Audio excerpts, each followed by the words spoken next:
Isang malakas na pagsabog ng tubig ang sumalubong kay Maria sa mismong sandaling humakbang siya papasok sa malaking bakal na gate. Malamig, nanunuot, napasinghap siya habang naramdaman ang unti-unting pagkabasa ng kanyang bestidang kulay krema. Ang kaisa-isang disenteng damit na isinuot niya para sa unang araw na ito. Ang damit na ilang linggo niyang pinag-ipunan mula sa paglalabada. Nangatog ang kanyang mga kamay, hindi sa lamig, kundi sa biglaang takot. Mula sa likod ng isang malaking halamanan ay lumabas ang 5 maliliit na bata. Lahat ay may magkakamukhang mga mata na puno ng tagumpay. Ang isa ay may hawak na tirador, ang pinanggalingan ng water balloon. Ang isa pa ay abala sa pagguhit ng kung ano sa pader gamit ang uling. Isang pares ng kambal ang nag-aagawan sa isang laruan. At ang bunso, isang batang babae na may seryosong mukha, ay tahimik lang na nakatayo. Pinapanood siya na parang isang interesanteng insekto. Ito ang 5 dahilan kung bakit 12 yaya na ang sumuko. At siya na marahil ang magiging pang-13. Anong nangyayari rito? Isang matinis at malamig na boses ang pumutol sa kanyang pagkatulala. Isang matandang babae na nakasuot ng uniforme ng kasambahay ang papalapit. Ang mga mata nito ay kasing talim ng kutsilyo. Siya na si Manang Remedios, ang head housekeeper, ang reyna ng mansyon na ito. Tiningnan siya ni Manang Remedios mula ulo hanggang paa at huminto ang tingin nito sa basang mantsa sa kanyang damit. Isang maliit na ngisi ang sumilay sa labi ng matanda.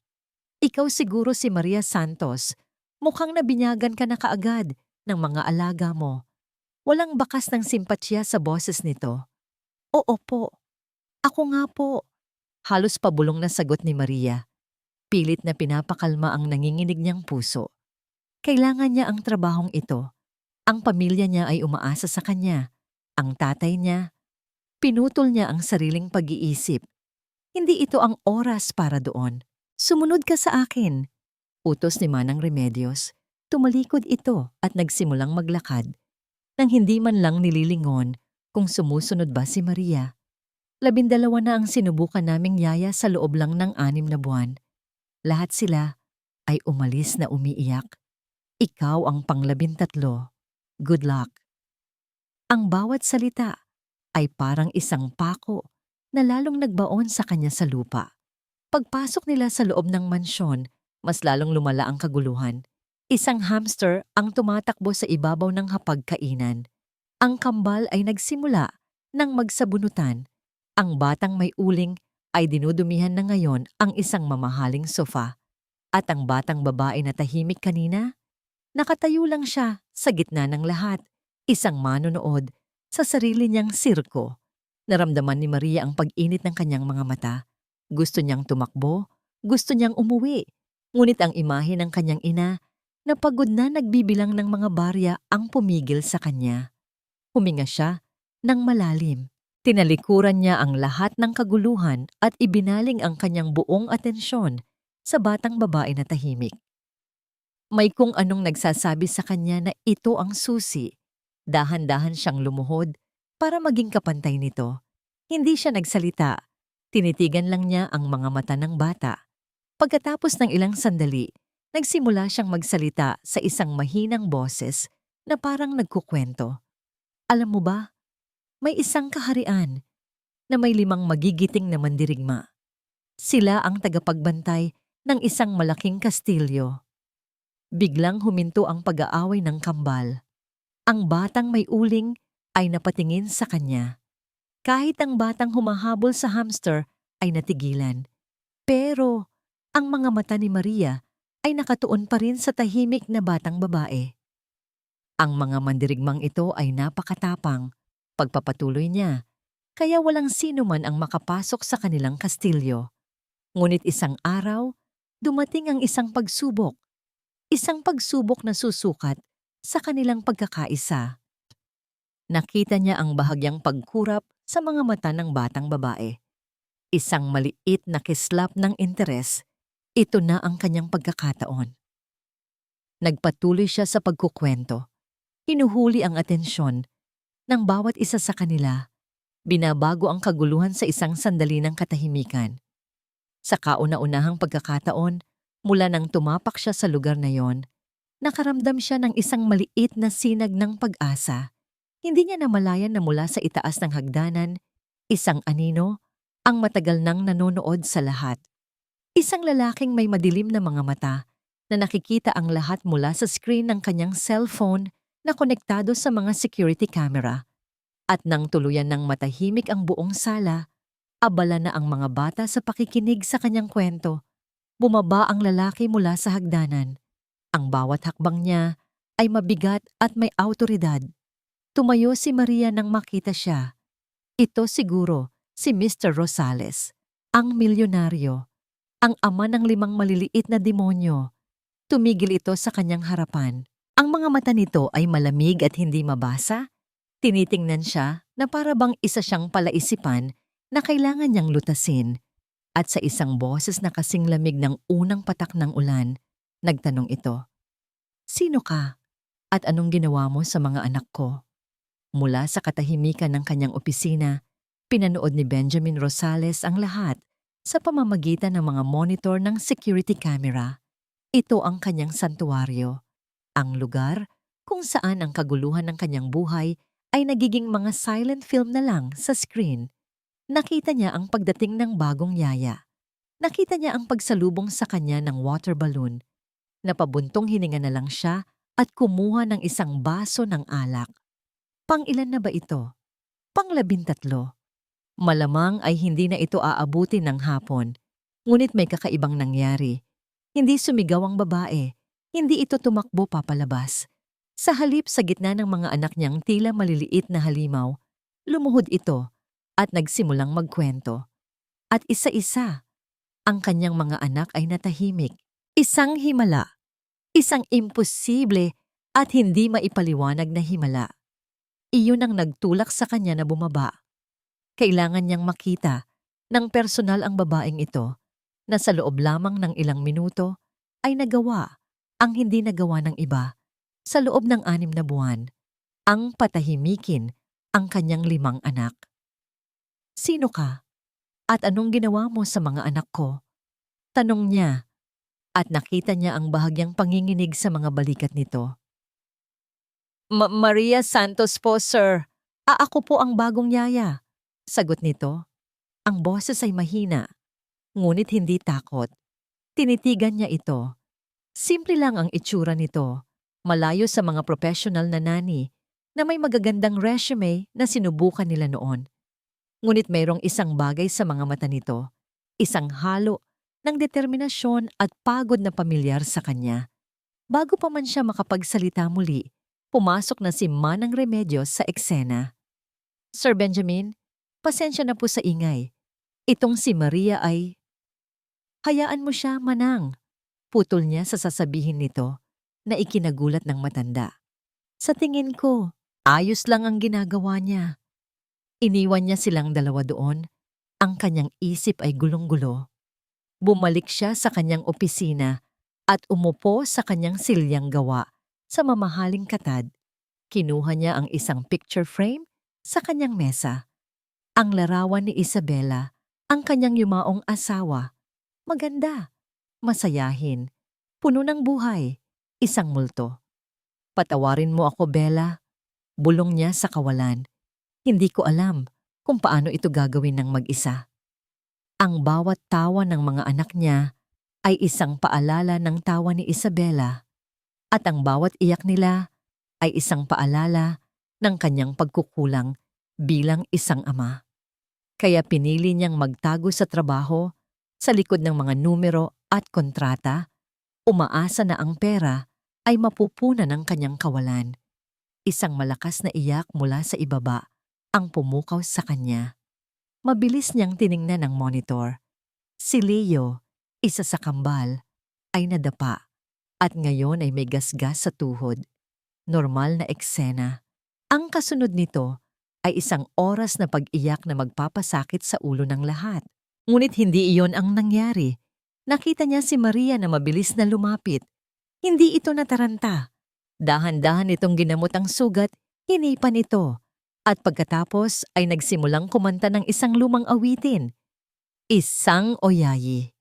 Ang himig ay simple, ngunit umalingaw-ngaw ito sa buong mansyon. Umabot ito hanggang sa kanyang opisina, tumagos sa pader, at dahan-dahang niyakap ang kanyang puso. Napatigil si Benjamin. Naramdaman niya ang isang pamilyar na kirot sa kanyang dibdib. Ang himig na yon, parang narinig na niya dati, sa isang panahong mas masaya pa ang lahat. Pagkalipas ng ilang minuto, ang iyak ni Leo ay napalitan ng mga hikbi at di nagtagal ng katahimikan. Nang gabing iyon, hindi mapakali si Benjamin. Lumabas siya ng kanyang opisina at nakita niya si Maria sa sala. Tahimik na inaayos ang mga laruang nagkalat. Ang mga bata ay mahimbing nang natutulog sa kani-kanilang mga silid. Miss Santos, tawag niya. Nagulat ito at agad na napatayo. Sir Benjamin, may kailangan po kayo. Wala. Gusto ko lang magpasalamat. Tumingin siya sa paligid. Ngayon lang ulit, naging ganito katahimik ang bahay na ito. Isang maliit na ngiti ang sumilay sa labi ni Maria. Pagod lang po siguro sila. O baka naman dahil sa wakas ay may nakinig sa kanila. Sabi niya, mas para sa sarili niya kaysa para kay Maria. Tinanong kita kanina kung sino ka, pero hindi ko na itanong kung ano ang pangarap mo. Nakita niya ang pagkagulat sa mga mata nito na tila walang sino man ang nagtanong niyon sa kanya noon. Dati po, gusto kong maging guro. Mahinang sagot nito. Ang boses ay may bahid ng panghihinayang. Pero kailangan pong tumigil para sa pamilya. Tumango si Benjamin. Sa isang iglap, hindi na isang yaya ang nakita niya, kundi isang babaeng puno ng mga pangarap na isinantabi. Isang taong, tulad niya, ay may mga pasan sa buhay. Isang malakas na busina ng sasakyan mula sa labas ang pumutol sa kanilang pag-uusap. Maya-maya lang, bumukas ang pinto. Isang babaeng matangkad at eleganteng nakabihis ang pumasok, may dalang awtoridad na tila pag-aari niya ang buong lugar. Ang kanyang buhok ay perpektong nakaayos, ang kanyang mga alahas ay kumikinang. Si Doña Regina Rosales, ang kanyang ina. Diretso itong naglakad palapit sa kanya, ngunit ang mga mata nito ay nakatuon kay Maria. Sinuri nito si Maria mula ulo hanggang paa na may halatang pagkadisgusto. Huminto ito sa kanilang harapan, tumingin sa kanya, ngunit ang mga salita ay malinaw na para kay Maria. Benjamin, anak, sabi nito sa isang malamig at matigas na boses. Hindi ko lubos maisip na hahayaan mong isang taong ganito ang itsura ang mapalapit sa mga apo ko. Ang bawat salita ni Doña Regina ay parang yelo na tumusok sa balat ni Maria. Pakiramdam niya ay bigla siyang lumiit. Naging isang butil ng alikabok sa ilalim ng nagniningning na chandelier ng mansyon. Yumuko siya, nais na magtago mula sa mapanuring mga mata ng matriarka ng Rosales. Ma, she's the new nanny, si Maria. Mahinahong pagpapakilala ni Benjamin, bagamat may bahid ng pagkairita sa kanyang boses. I can see that, sagot ni Regina. Hindi inaalis ang tingin kay Maria. At nakikita ko rin na hindi siya nababagay dito. Lumapit si Regina kay Maria, ang kanyang mamahaling pabango ay sumasakop sa hangin. Para itong isang agila na papalapit sa kanyang biktima. Tell me, Iha, saang probinsya ka ba galing? Marunong ka ba ng Ingles? Alam mo ba kung ano ang pagkakaiba ng organic sa non-GMO na pagkain para sa mga apo ko? Sunod-sunod ang mga tanong. Bawat isa ay idinisenyo para ipahiya siya, para ipamukha sa kanya na hindi siya kabilang sa mundo nila. Naramdaman ni Maria ang panginginig ng kanyang mga tuhod. Ito na ba yon? Ito na ba ang katapusan ng trabahong kakarampot na oras pa lang niyang sinisimulan? Ang imahe ng kanyang ina ay muling pumasok sa kanyang isip. Hindi. Hindi siya pwedeng sumuko. Huminga siya ng malalim at dahan-dahang itinaas ang kanyang tingin Sinalubong ang mga mata ni Regina. "Mula po ako sa Laguna, ma'am," sagot niya sa isang magalang ngunit matatag na boses. "Naiintindihan ko po at nakakapagsalita ako ng Ingles. At opo, alam ko po ang kahalagahan ng masustansyang pagkain para sa mga bata." Bahagyang nagulat si Regina sa kanyang pagsagot. Malinaw na hindi niya inaasahan ang ganitong katatagan mula sa isang simpleng probinsyana. Ngumisi si Regina. Isang bagong hamon. "Magaling. Kung ganoon, patunayan mo." Sa sumunod na oras, ginawa ni Regina ang lahat para subukin si Maria. Inutusan niya itong maghanda ng merienda para sa mga bata, ngunit may listahan ng mga sangkap na mahirap hanapin. Tinanong niya ito tungkol sa child psychology, sa first aid, at maging sa tamang paraan ng pagtutupi ng mga damit na may brand. Ngunit sa bawat pagsubok, hindi natinag si Maria. Ginamit niya ang kanyang pagiging maparaan sa kusina. Sinagot niya ang mga tanong gamit ang mga natutunan niya sa kanyang pangarap na maging guro. At sa bawat kilos niya, ipinakita niya ang isang klase ng dignidad na hindi kayang bilhin ng pera. Ang huling pagsubok ay ang pinakamasakit. Habang nag-aayos si Maria sa sala, sinadya ni Regina na matabig ang isang mamahaling florera, dahilan para mabasag ito sa sahig. "Ay, ang clumsy ko naman," sabi ni Regina na may pekeng pagkagulat. "Maria, linisin mo nga ito, agad-agad." Ang tunog ng nabasag na florera ay gumising sa isa sa mga bata. Ang batang babae na tahimik, si Angela. Lumabas ito ng kanyang kwarto, kinukusot ang mga mata.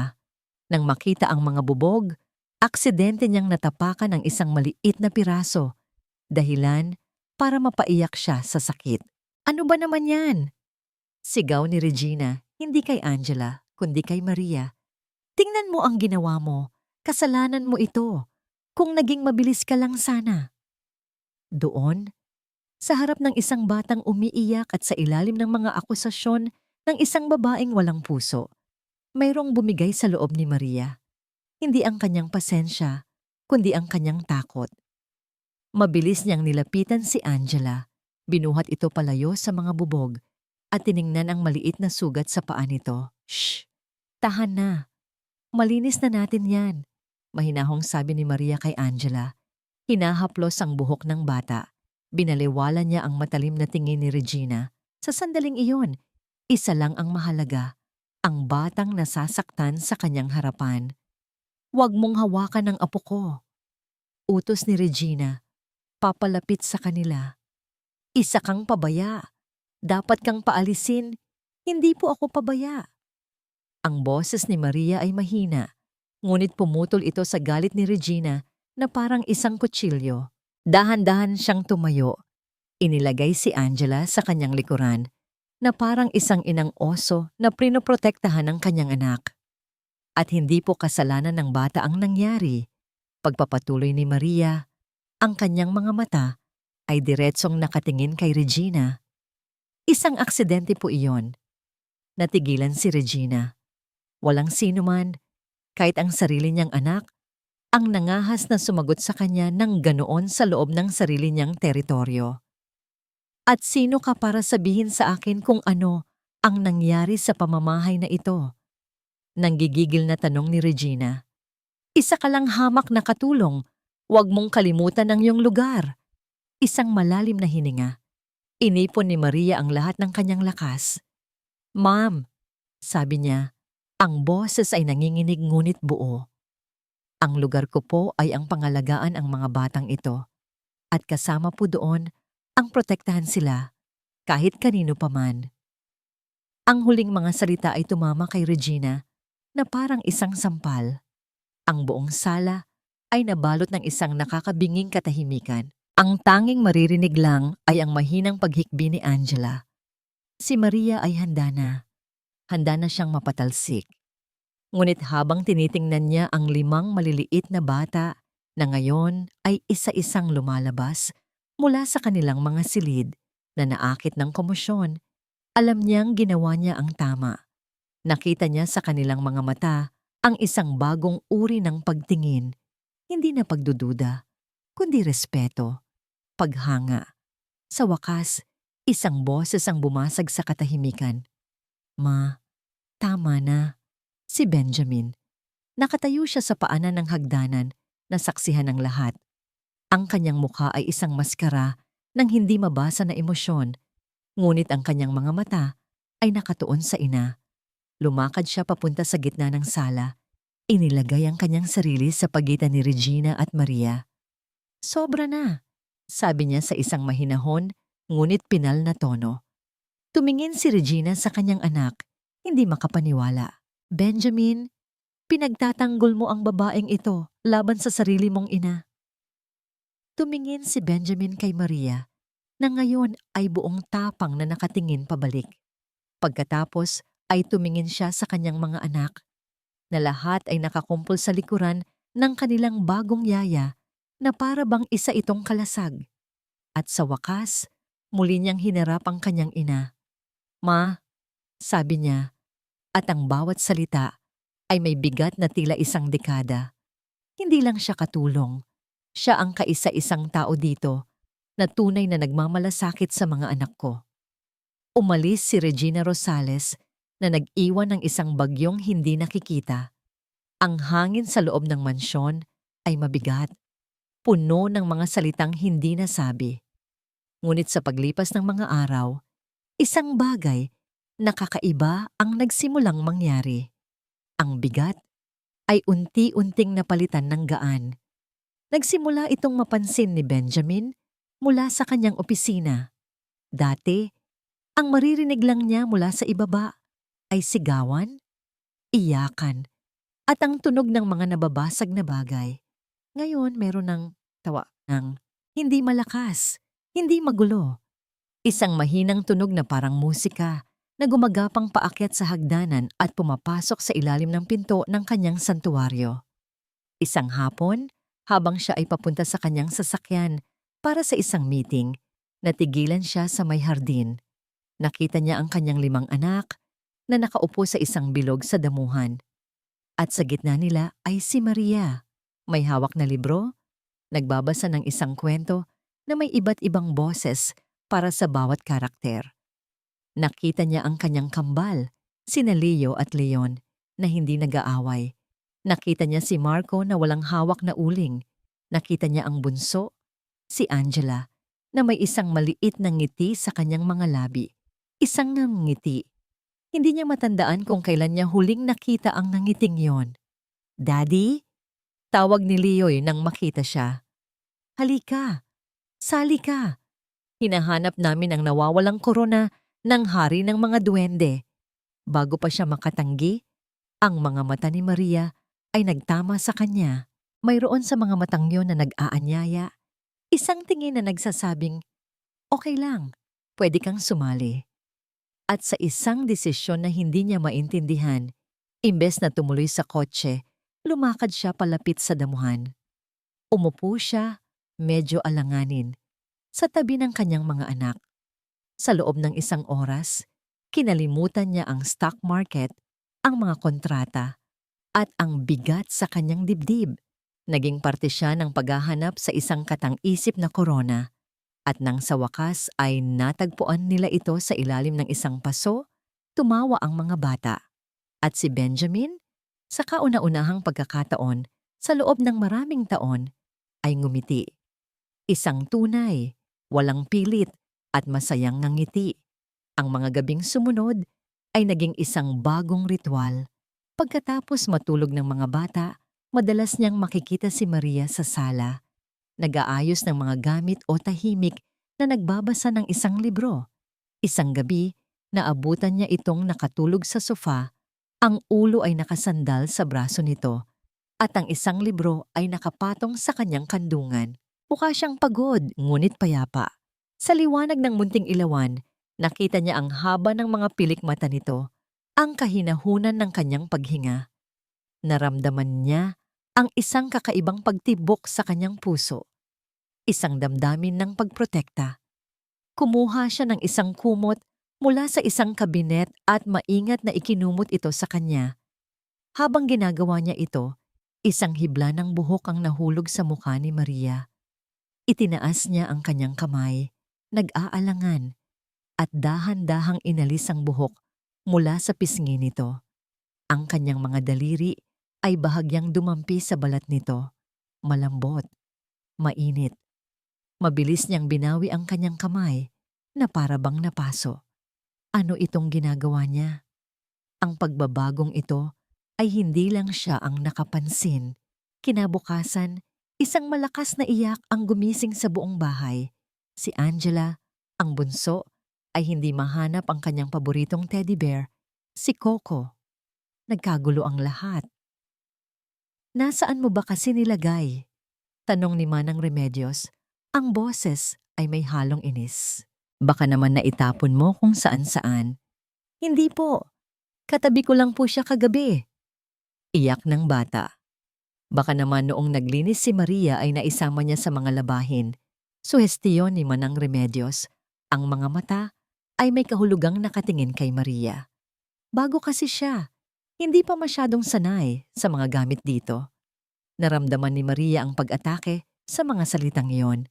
Hindi po, Manang. Maingat po ako sa pagliligpit. Ngunit ang duda ay naitanim na. Si Benjamin, na nanonood mula sa malayo, ay nakaramdam ng inis.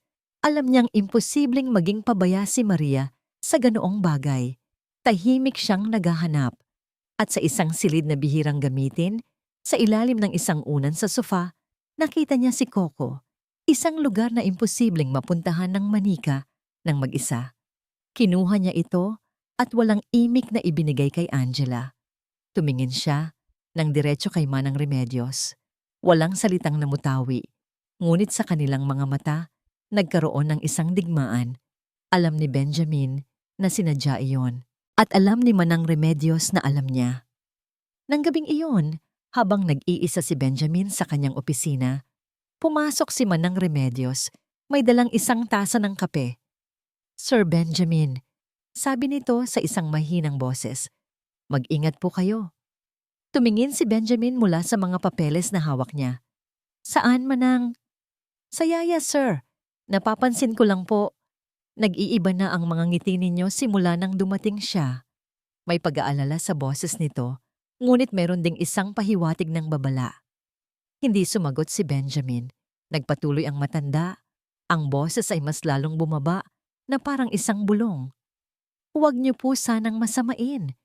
Pero sa sobrang paghanga ninyo sa kanya, baka nakakalimutan na ninyo si Ma'am Isabela. Ang pangalan ni Isabela ay tumama sa kanya na parang isang suntok sa sikmura. Ang pamilyar na bigat ng pagkakasala ay bumalik. May nararamdaman po akong hindi maganda, huling sabi ni Manang Remedios bago tumalikod. May pakay ang babaeng yan. Sa kauna-unahang pagkakataon, mula nang tumapak siya sa mansyon ng mga Rosales, nakaramdam si Maria ng tunay na kapayapaan. Ang mga bata ay hindi na mga demonyo sa kanyang paningin, kundi 5 kaluluwang nangangailangan lang ng kalinga. Si Manang Remedios ay nananatiling mailap, ngunit ang mga patutsada nito ay nabawasan na.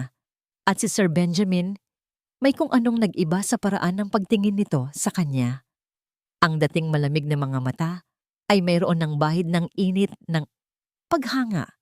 Ang mga simpleng salamat nito ay mayroon ng kasamang mga ngiti. Ang mga ngiting iyon ang nagbibigay sa kanya ng pag-asa. Isang hapon, habang tinutulungan niya ang mga bata sa kanilang aralin, tumunog ang kanyang cellphone, isang hindi pamilyar na numero. Hello, sagot niya. Si Maria Santos po ba ito? Tanong ng isang boses sa kabilang linya. Opo, sino po ito? Wala, nagtatanong lang. At biglang pinatay ang tawag. Naramdaman niya ang panlalamig ng kanyang mga kamay. Sino yon? Bakit parang may nagmamanman sa kanya? Ngunit ipinagsawalang bahala na lang niya ito. Marahil ay wrong number lang. Kinabukasan, mas naging malinaw ang lahat. Tumawag ang kanyang ina, ang boses ay puno ng pag-aalala. Anak, may mga nagtatanong tungkol sa atin dito sa baryo, sabi ng kanyang ina. Tungkol sa tatay mo. Nag-aalala ako, Maria. Baka may masamang mangyari. Ang pagtibok ng kanyang puso ay umalingaw-ngaw sa kanyang mga tainga. Alam niya kung sino ang may kagagawa nito. Si Doña Regina. Ang banta ng nakaraan ay unti-unting gumagapang pabalik sa kanyang kasalukuyan. Sa gitna ng kanyang pangamba, isang hindi inaasahang pangyayari ang naganap. Maria, tawag sa kanya ni Benjamin isang hapon. Kailangan ng mga bata ng mga bagong gamit para sa eskwela. Dahil ikaw ang mas nakakaalam kung ano ang kailangan nila. Pwede mo ba akong samahan sa bookstore? Hindi ito isang utos. Isa itong pakiusap. Isang paanyaya. Ang biyahe papunta sa mall ay tahimik. Ngunit hindi ito isang awkward na katahimikan. Sa loob ng bookstore, nawala ang lahat ng kanyang pangamba. Para siyang bumalik sa kanyang pangarap. Ang amoy ng mga bagong libro at papel ay nagbigay sa kanya ng isang pamilyar na saya. Habang pumipili sila ng mga notebook, sabay nilang inabot ang isang partikular na aklat pambata. Ang kanilang mga kamay ay nagdikit. Isang kuryente ang dumaloy sa buong katawan ni Maria. Mabilis niyang binawi ang kanyang kamay, ang kanyang mukha ay biglang uminit. Tumingin siya kay Benjamin at nakita niya sa mga mata nito ang parehong pagkagulat. Parehong kilig. Sa sandaling iyon, sa pagitan ng mga estante ng mga aklat, hindi sila amo at kasambahay. Sila ay dalawang taong nagkakaintindihan nang hindi kailangan ng mga salita. Ang pag-asang naramdaman niya ay lumago. Naging isang maliit na apoy sa loob ng kanyang puso. Ngunit ang apoy na yon ay agad na binuhusan ng malamig na tubig pag-uwi nila. Isang katulong ang sumalubong sa kanila sa pinto. Ma'am Maria, pinapatawag po kayo ni Doña Regina. Hinihintay po kayo sa library. Bumalik ang kaba sa kanyang dibdib. Pumasok siya sa library at nakita niya si Regina na nakaupo sa isang malaking silya na parang isang reyna sa kanyang trono. May hawak itong isang brown na envelope. Maupo ka. Malamig na utos nito. Sumunod si Maria. Masaya ka ba dito, Maria? Tanong ni Regina. Ang boses ay mapanlinlang na kalmado. Mukhang nagkakamabutihan na kayo ng anak ko. Hindi sumagot si Maria. Alam mo, naniniwala ako na ang isang tao ay hinuhusgahan base sa pamilyang pinanggalingan niya. Pagpapatuloy ni Regina, dahan-dahang binubuksan ang envelope. Kaya nag-research ako ng kaunti tungkol sa'yo at marami akong nalaman na interesante. Inilapag ni Regina ang isang litrato sa mesa.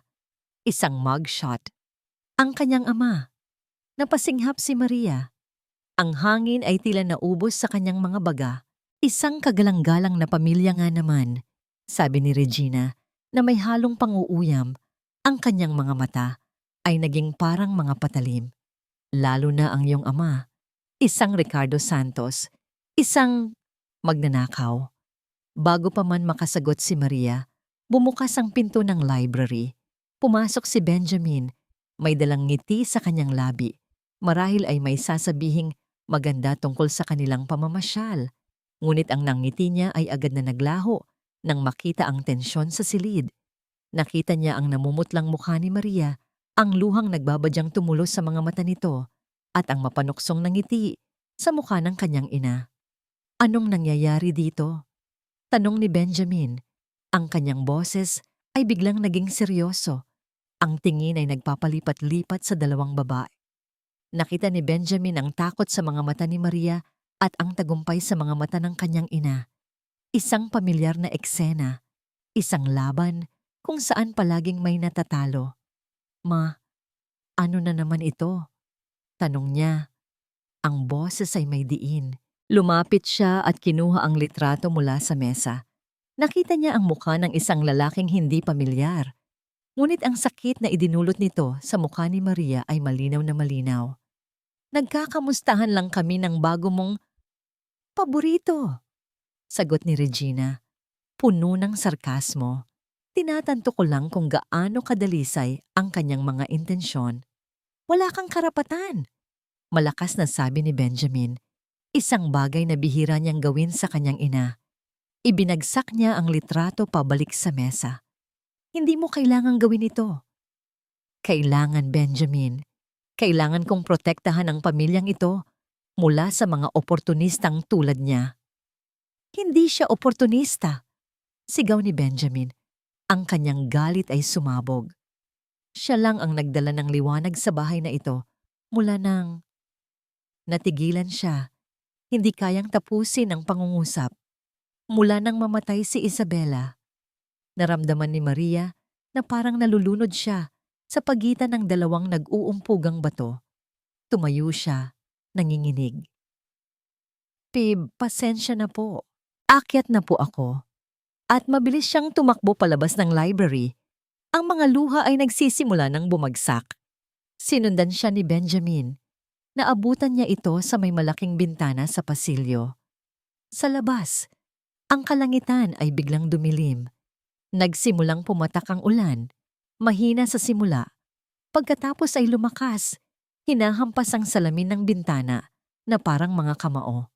Maria, tawag niya. Ang boses ay malambot na ngayon. Hindi ito lumingon. Sir, okay lang po ako. Kailangan ko lang po. Huwag. Huwag kang magpanggap na okay ka lang, sabi niya, lumalapit sa likuran nito. Patawarin mo ang nanay ko. Patawarin mo ako.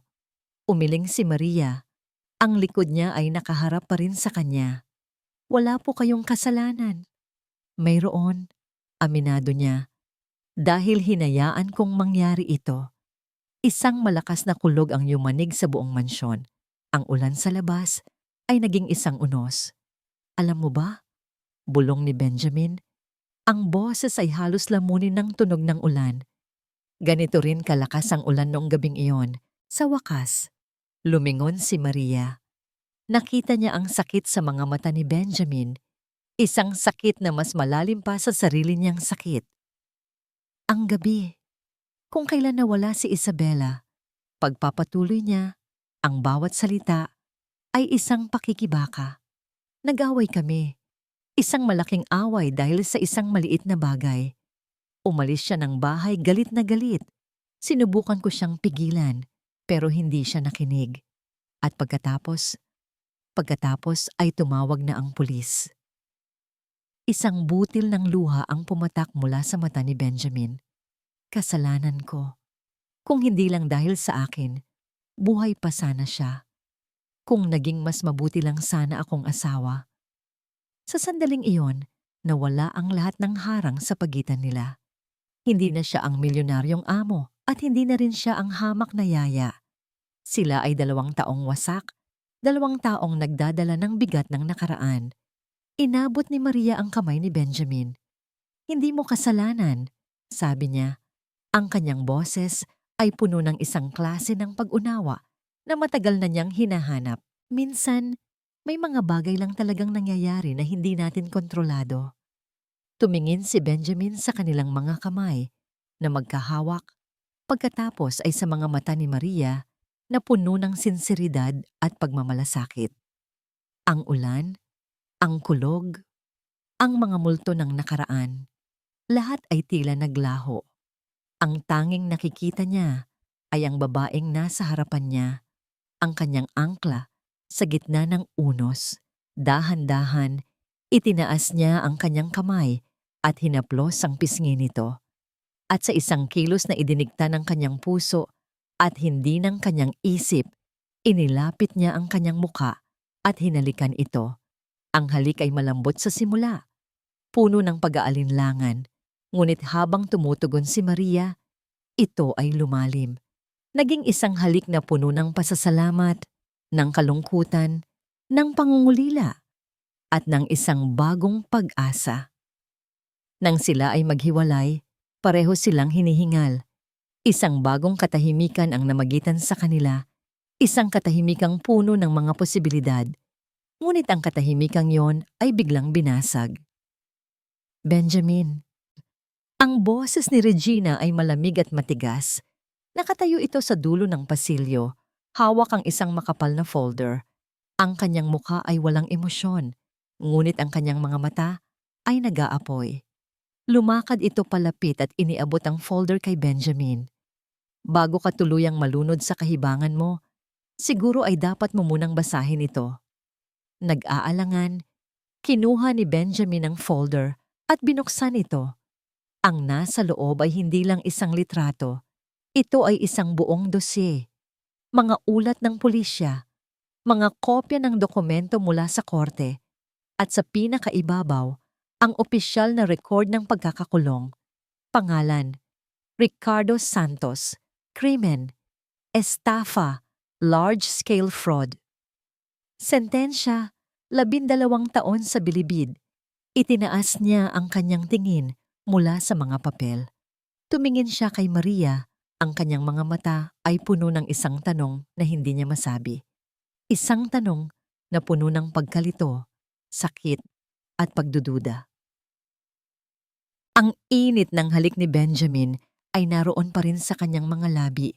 Ngunit ang init na yon ay mabilis na nilamon ng lamig na gumapang sa buong katawan niya habang nakatitig siya sa mga mata nito. Wala siyang nakitang galit. Ang nakita niya ay isang bagay na mas masakit pa. Pagkalito. Pagdududa. Isang tanong na hindi nito masabi ng malakas. Bakit hindi mo sinabi sa akin? Ang mga salitang hindi nito binigkas ay umalingaw sa kanyang isipan na mas malakas pa kaysa sa kulog sa labas.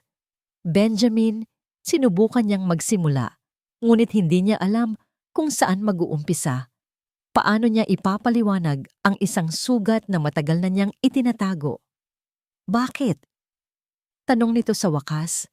Ang boses ay mahina at puno ng sakit. Bakit hindi mo sinabi sa akin ang totoo, Maria? Ang kahihiyan ay bumalot sa kanya na parang isang makapal na kumot. Ang lahat ng kanyang pangarap at pag-asa sa mansyon na ito ay gumuho sa isang iglap. Ang tingin ni Benjamin ay hindi na tingin ng paghanga, kundi tingin sa isang estranghero, isang sinungaling. Ang kanyang lalamunan ay tila nagsara. Ang kanyang sariling kwento, ang katotohanan na ang kanyang ama ay inosente, na biktima lang ito ng isang masamang tao, ay tila nawalan ng bigat. Sino ang maniniwala sa isang hamak na katulong laban sa isang opisyal na dokumento? Dahil ano ang sasabihin ko? Sagot niya, ang boses ay basag at puno ng pait. Itinaas niya ang kanyang tingin at sa halip na magpaliwanag, ang kanyang sakit ay naging isang sandata. Dahil anak ako ng isang estapador. Yun ba ang gusto niyong marinig, sir? Ang paggamit niya ng sir ay isang pader na muli niyang itinayo sa pagitan nila. Isang pader na winasak ng halik kanina. At ngayon ay muli niyang itinatayo, piraso bawat piraso. Nakita niya ang sakit sa mga mata ni Benjamin nang marinig ang salitang iyon. Tumalikod si Maria at tumakbo papunta sa kanyang silid. Isinara niya ang pinto at doon, sa dilim, hinayaan niyang bumuhos ang lahat ng kanyang luha. Kinuha niya ang isang kupas na litrato mula sa kanyang pitaka. Ang kanyang pamilya, ang kanyang ina, ang kanyang ama, at siya, noong mga panahong simple pa ang lahat. Niyakap niya ang litrato. Itay, patawad, bulong niya. Hindi ko kayo kayang ipagtanggol. Ilang sandali pa, may kumatok ng marahan sa kanyang pinto. Hindi ito si Benjamin. Alam niya ang bigat ng mga hakbang nito. Dahan-dahan niyang binuksan ang pinto. Si Doña Regina, nakatayo ito roon. Ang muka ay kalmado, ngunit ang mga mata ay may malamig na kalkulasyon. Pwede ba tayong mag-usap? Tanong nito. Pumasok si Regina sa maliit na silid. Tinitingnan ang paligid na may halatang pagkadiri. Umupo ito sa gilid ng kama na para bang natatakot na madumihan. Mahal mo ba ang tatay mo, Maria? Panimula nito. Natigilan si Maria sa tanong. Tumango siya. Mabuti, sabi ni Regina. Dahil may alok ako sa iyo. Isang alok na para sa kapakanan niya. Huminga ng malalim si Regina. Umalis ka sa bahay na ito. Umalis ka sa buhay ng anak ko. Kalimutan mo na nakilala mo kami. Gawin mo yan at gagamitin ko ang lahat ng koneksyon ko para matulungan ang tatay mo. Baka mapababa natin ang sentensya niya.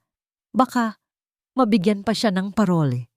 Ang bawat salita ay isang tukso, isang sinag ng pag-asa sa gitna ng kanyang kawalan ng pag-asa. Nakita ni Regina ang pag-aalinlangan sa kanyang mga mata, kaya idinagdag nito ang huling nakamamatay na suntok. Pero pagpapatuloy nito, ang boses ay naging parang yelo. Kapag pinili mong manatili, kapag ipinagpilitan mo ang sarili mo sa anak ko, sisiguraduhin ko rin na gagamitin ko ang lahat ng koneksyon ko para mabulok ang tatay mo sa kulungang iyon habang buhay.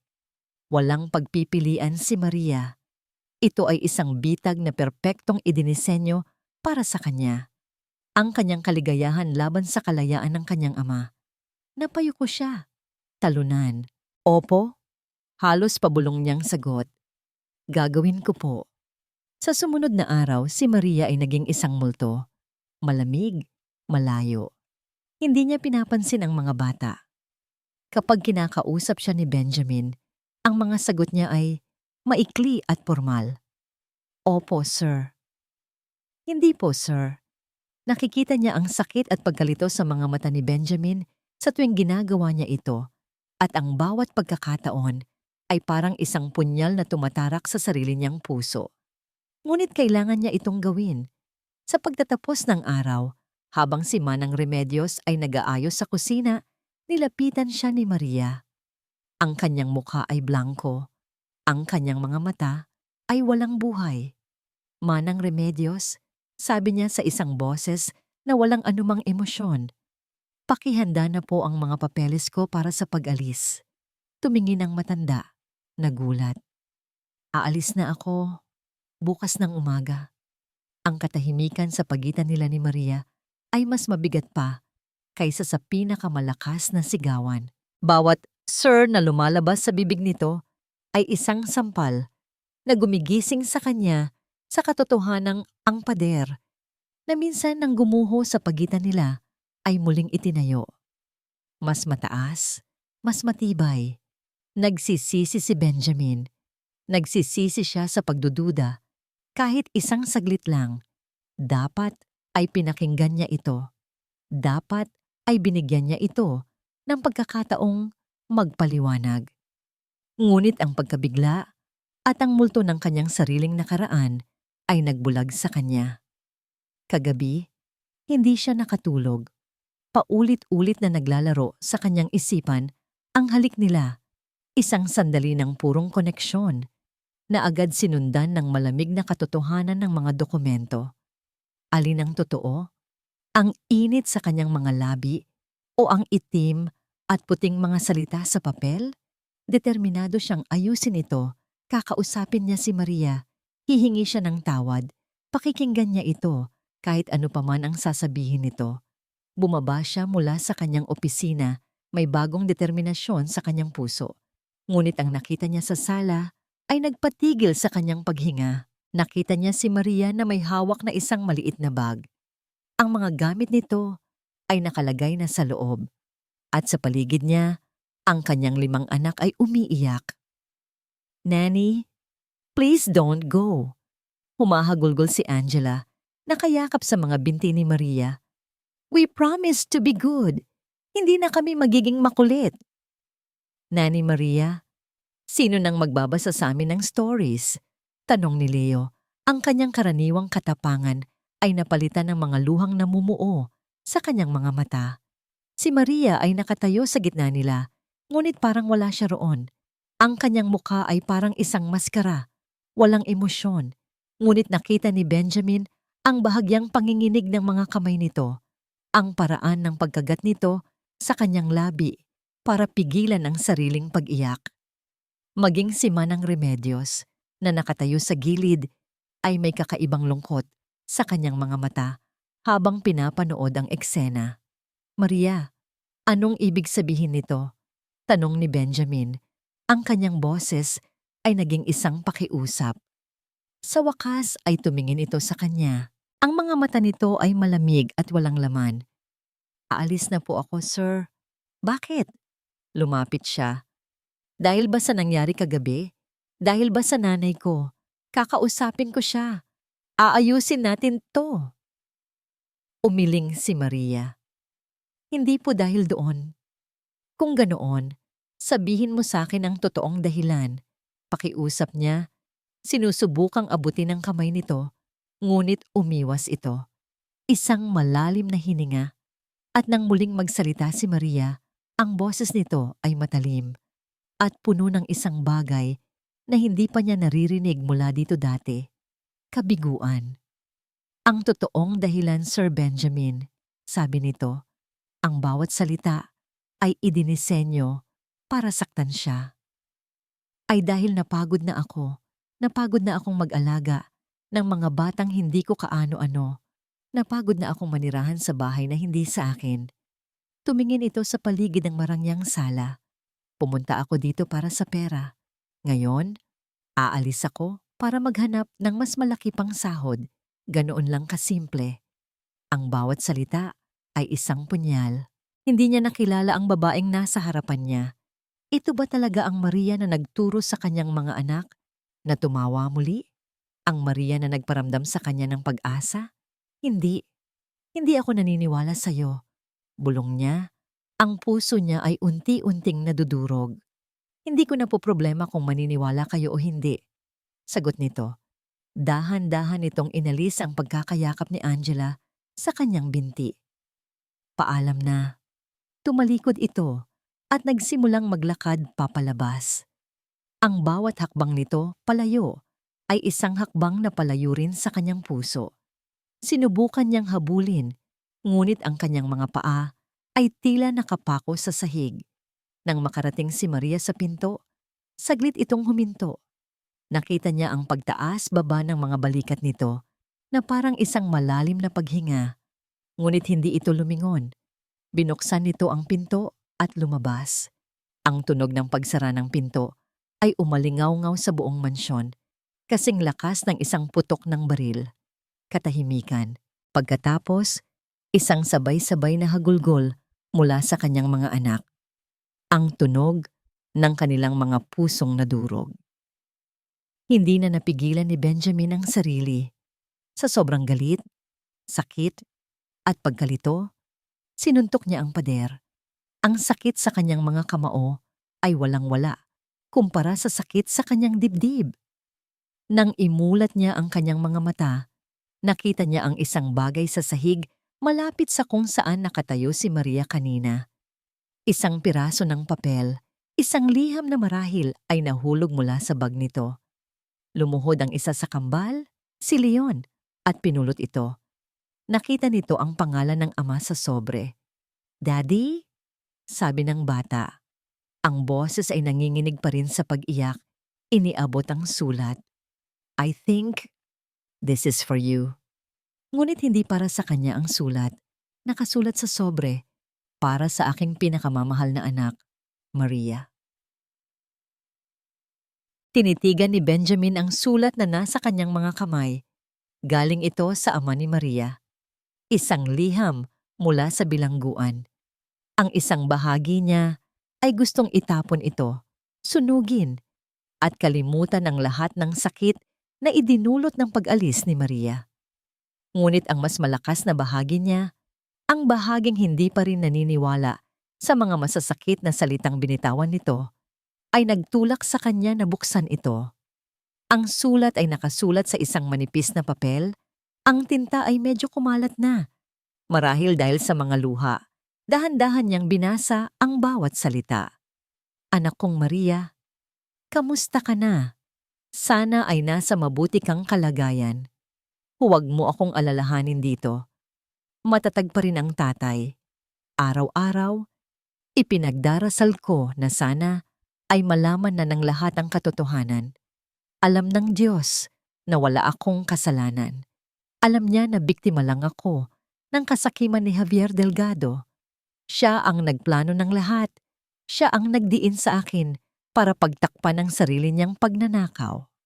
Natigilan si Benjamin sa pangalang iyon, Javier Delgado.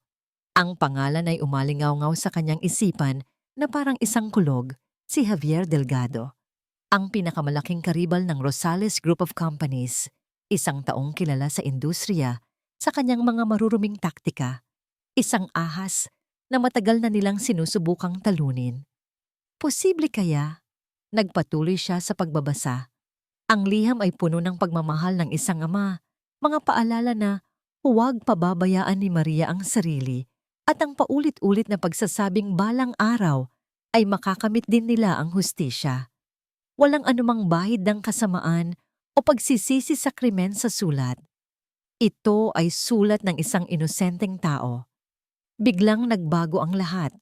Ang mga piraso ng palaisipan ay nagsimulang magkabit-kabit sa kanyang isipan. Ang biglaang pag-alis ni Maria. Ang mga salitang sinabi niya na tila pinilit.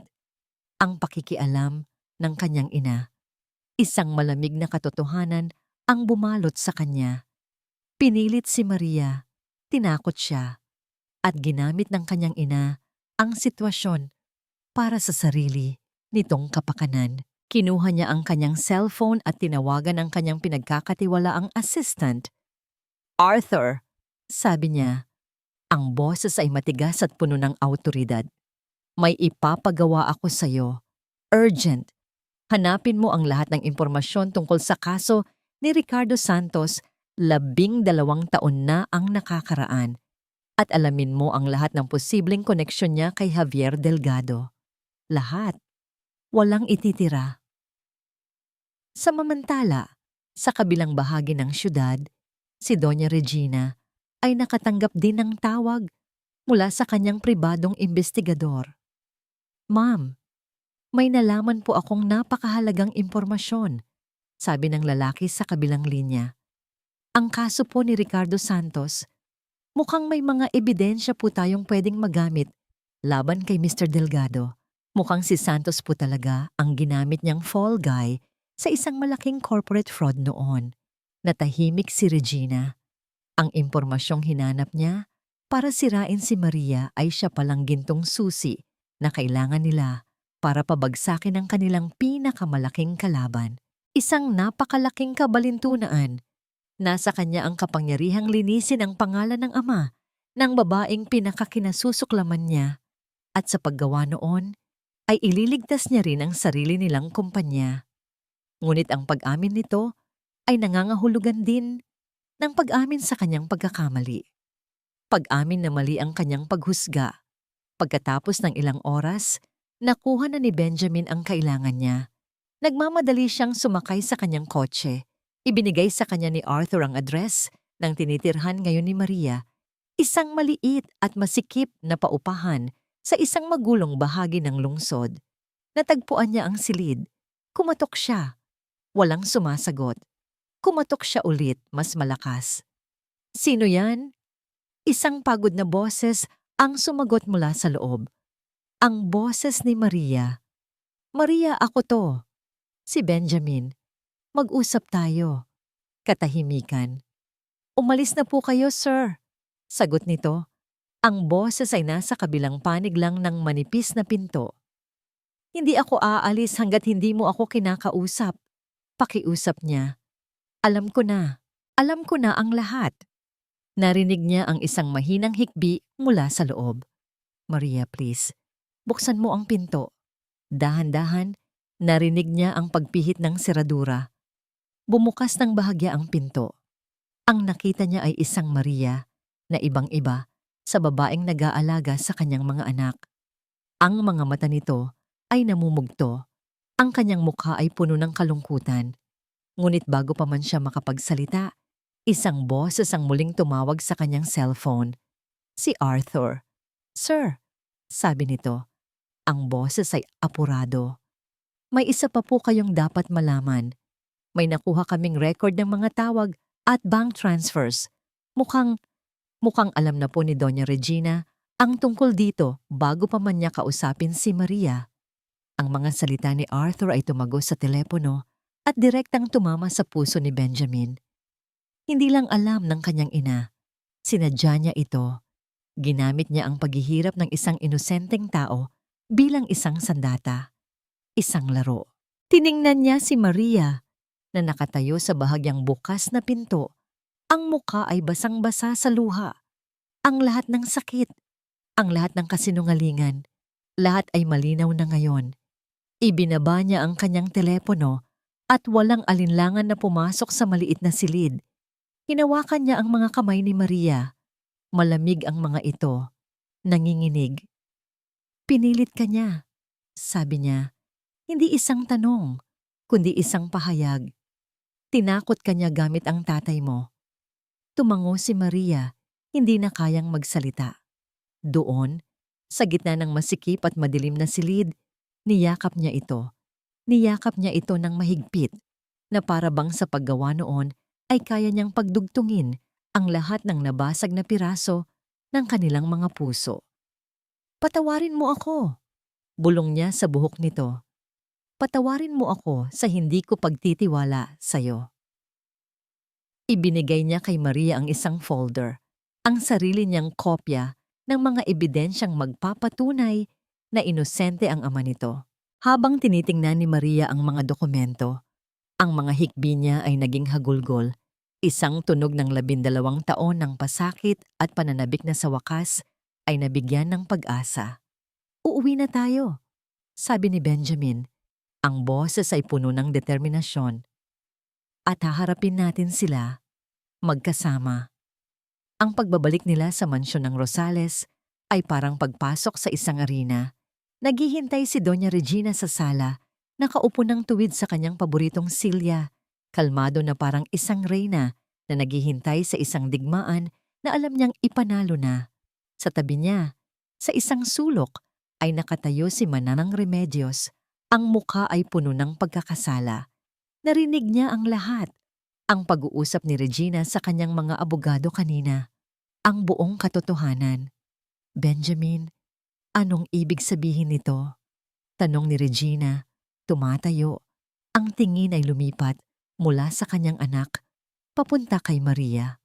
Bakit mo ibinalilik ang babaeng yan dito? Dahil dito siya nababagay, ma. Sagot ni Benjamin. Hindi binibitawan ang kamay ni Maria. At dahil may utang tayo sa kanya, isang napakalaking utang. Inilapag ni Benjamin ang folder ng mga ebidensya sa lamesa. Alam mong inosente ang tatay niya. At ginamit mo yon para paalisin siya. Ang mukha ni Regina ay hindi nagbago. Ginamit ko ang impormasyon para sa kapakanan ng pamilyang ito. Para pabagsakin si Delgado. Isang sakripisyo na kailangan. Hindi sakripisyo ang tawag dyan, ma. Paninikil, sigaw ni Benjamin. Ang galit niya ay hindi na mapigilan. Isinakripisyo mo ang kaluluwa ng isang tao para sa negosyo. Ganyan ka na ba talaga kalamig? Sa wakas, nagsalita si Maria. Ang kanyang boses ay hindi na nanginginig. Ito ay kalmado, ngunit may bigat ng bakal. Hindi po ako naparito para makipag-away, Doña Regina, sabi niya. Humahakbang paharap.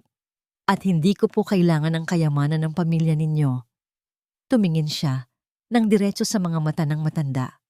Ang kailangan ko lang po ay ang katarungan para sa tatay ko at ang respeto para sa aking pagkatao. Ang mga salitang iyon, dahil sa kanilang simpleng katotohanan, ay mas tumama kay Regina kaysa sa anumang sigaw. Sa kauna-unahang pagkakataon, nakita niya si Maria hindi bilang isang katulong, hindi bilang isang banta, kundi bilang isang babaeng may dignidad na hindi kayang sirain ng anumang paninira. Isang mahabang katahimikan ang bumalot sa silid. Tinitimbang ni Regina ang lahat sa kanyang isipan. Ang kanyang pride, ang kanyang kumpanya, ang kanyang anak, at ang babaeng nakatayo sa kanyang harapan. Sa wakas, bumuntong hininga siya. Isang tunog ng pagkatalo. Tumingin siya kay Maria. Ang kanyang mga mata ay pagod na. Kung ganoon, sabi niya, ang bawat salita ay tila isang pakikibaka. Ano? Ano ang kailangan mo mula sa akin para tulungan ang pamilya? Rosales na pabagsakin si Javier Delgado. Lumipas ang ilang buwan. Ang malamig na simoy ng Pasko ay unti-unting napapalitan ng init ng bagong taon. At kasabay nito, ang pag-usbong ng bagong pag-asa para kay Maria. Nakatayo siya sa labas ng malaking gate ng bilibid. Ngunit sa pagkakataong ito, hindi takot ang nasa kanyang puso, kundi pananabik. Nang bumukas ang gate at lumabas ang isang lalaking medyo may edad na, mas payat, ngunit may ningning sa mga mata, tumakbo si Maria. Itay. Sigaw niya. Ang boses ay puno ng 12 taon ng pangungulila. Niyakap niya ang kanyang ama, si Ricardo Santos, isang malayang tao. Ang amoy ng kulungan ay naroon pa, ngunit nalunod ito sa amoy ng kalayaan at ng kanilang pinagsamang mga luha. Malaya ka na, Itay. Bulong niya, malaya ka na. Ang pagbagsak ni Javier Delgado ay naging malaking balita. Salamat sa pinagsamang lakas ng mga Rosales at sa katotohanang binitawan ng ama ni Maria. Ang hustisya, bagamat matagal, ay sa wakas ay dumating. Ang pinakamalaking pagbabago, gayunpaman, ay nangyari sa loob ng mansyon ng Rosales. Isang gabi, habang sila ay naghahapunan, si Maria ay hindi na nakatayo sa gilid, kundi nakaupo sa tabi ni Benjamin, kaharap ang kanyang 5 bagong anak. Ang tawa ng mga bata ang nagsilbing musika sa malawak na dining hall. Tumingin si Maria kay Doña Regina na tahimik na kumakain sa kabilang dulo ng mesa. Walang matamis na salita o paghingi ng tawad na namutawi mula sa matanda. Ngunit isang gabi, habang nagkakape ito, sinabi nito sa kanya, "Lagyan mo pa ng kanin ang plato mo, iha. Masyado kang payat." Sa mundo ni Regina, iyon na ang pinakamalapit sa isang pagtanggap. Iyon ay sapat na para kay Maria. Pagkatapos ng hapunan, nilapitan siya ni Manang Remedios. Ang mga mata nito ay puno ng isang emosyon na hindi niya pa nakikita dati. Pagsisisi. "Maria," sabi nito, "patawarin mo ako sa lahat. Naging bulag ako sa aking katapatan sa nakaraan." Nginitian siya ni Maria. "Naiintindihan ko po, Manang. Lahat po tayo ay nagkakamali." Isang hapon ng linggo, isinama siya ni Benjamin sa isang lugar na hindi pamilyar sa kanya. Isang malawak at bakanting lote na napapaligiran ng mga puno. "Nasaan tayo?" tanong niya. Hinawakan ni Benjamin ang kanyang mga kamay at tumingin sa kanyang mga mata. "Maria, sinabi mo sa akin dati na pangarap mong maging guro. Isinantabi mo ang pangarap na yon para sa pamilya mo at pagkatapos, isinakripisyo mo ang kaligayahan mo para sa tatay mo. Ngayon, pagpapatuloy niya, ang boses ay puno ng pagmamahal. Panahon na para tuparin natin ang pangarap na yon. Hindi lang para sa'yo, kundi para sa daan-daang bata na katulad mo, na puno ng pangarap pero kapos sa pagkakataon." Iginuhit niya ang isang larawan sa hangin gamit ang kanyang mga kamay. "Dito, sa lugar na ito, itatayo natin ang isang paaralan. Isang paaralan na hindi lang nagtuturo ng matematika at siyensya, kundi nagtuturo rin ng pag-asa. Tatawagin natin itong ang Hardin ng Pag-asa." Ang mga luha ng kaligayahan ay muling dumaloy sa mga pisngi ni Maria. Ngunit may isa pa palang sorpresa si Benjamin. Mula sa likod ng mga puno ay isa-isang lumabas ang 5 bata. Bawat isa ay may hawak na isang malaking puting kartulina. Ang unang bata, Will. Ang pangalawa, You. Ang pangatlo, Mary. Ang pang-apat, Our. At ang bunso, si Angela, na may pinakamalaking laking ngiti. "Dad?" Lumuhod si Benjamin sa kanyang harapan. May hawak na isang maliit na kahon na may lamang singsing. "Maria Santos," sabi niya. Ang kanyang boses ay nanginginig sa emosyon. "You healed my children. You healed me. Please allow me to spend the rest of my life making all of your dreams come true. Will you marry me?" Sa pagitan ng mga tawa at luha, sa harap ng kanyang 5 dahilan, sumagot si Maria. "Yes. Oo, Benjamin, oo." Makalipas ang 1 taon, sa mismong loteng iyon, nakatayo na ang isang magandang paaralan. Ang hangin ay puno ng tunog ng mga batang nagtatawanan at naglalaro. Nakatayo si Maria at Benjamin sa di kalayuan. Magkahawak kamay, pinapanood ang kanilang obra maestra. Ang kanyang dating bestidang kulay krema ay napalitan na ng isang simpleng maternity dress. Hinaplos niya ang kanyang bilog na tiyan at sumandal sa balikat ni Benjamin. Mula sa isang hamak na yaya na bininyagan ng water balloon, ngayon ay isa na siyang ina, isang asawa, at ang punong guro ng isang paaralang nagbibigay ng pag-asa. Pinanood nila ang kanilang 5 anak na masayang nakikipaglaro sa mga bagong estudyante. Dito, sa hardin na itinayo mula sa kanilang pag-ibig, napatunayan ni Maria na ang tunay na halaga ng isang tao ay hindi nasusukat sa estado sa buhay, kundi sa laki ng puso at sa kakayahang magtanim ng pag-asa sa mga lugar kung saan ito inaakalang imposible. Ang hangin ay puno ng halakhak ng mga bata at amoy ng bagong lutong bibingka. Ika-5 anibersaryo na ng ang Hardin ng Pag-asa at ang buong hardin ay isang makulay na selebrasyon ng buhay at tagumpay. Mula sa bintana ng kanyang opisina, ang opisina ng punong guro, pinanood ni Maria ang lahat. Sa kanyang paningin, ang bawat sulok ay isang alaalang nabubuhay. Ang puno ng mangga sa gitna ay kung saan unang natutong magbasa ang isa sa kanyang mga estudyante. Ang munting entablado sa gilid ay kung saan ginanap ang unang Christmas play, kung saan gumanap na mga pastol ang kambal na sina Leo at Leon. Hindi na sila ang 5 maliliit na demonyo. Sa edad na 12, sila ay mga binatilyo't dalagita na may kanya-kanyang pangarap. Si Leo, ang dating basagolero, ay naging kapitan ng basketball team. Laging handang ipagtanggol ang kanyang mga kapatid. Si Leon ay tahimik pa rin, ngunit ang kanyang mga kamay ay laging may bahid ng pintura, lumilikha ng magagandang sining sa pader ng eskwelahan. Si Marco, ang dating gumuguhit sa pader gamit ang uling, ay laging nangunguna sa klase. At si Angela, ang dating tahimik na bata, ay naging presidente ng student council, isang leader na may boses at paninindigan. Mama, isang boses ang pumukaw sa kanya. Lumingon si Maria at nakita si Angela. May hawak na isang pumpon ng mga bulaklak na pinitas mula sa hardin. Para sa'yo.